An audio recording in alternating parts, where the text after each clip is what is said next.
بسم اللہ الرحمن الرحیم۔ السلام علیکم ورحمۃ اللہ وبرکاتہ۔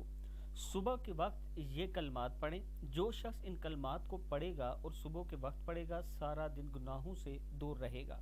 یہ کلمات پڑھ کے آپ نے اللہ سے یہی دعا کرنی ہے کہ یا اللہ آج ہم گناہوں سے دور رہیں۔ پڑھنا ہے اللہم اللہم لا الہ الا انت المنان اللہم اجرنی من النار رب اغفر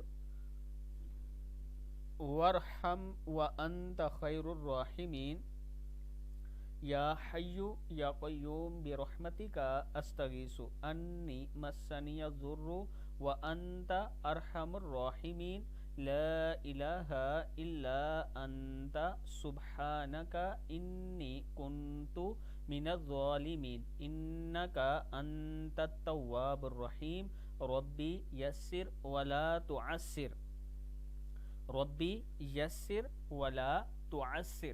یہ دعائیں صبح کے ٹائم پڑھیں، پھر اللہ کے حضور ہاتھ اٹھا کر دعا مانگیں، اللہ تعالیٰ کرم فرمانے والا ہے۔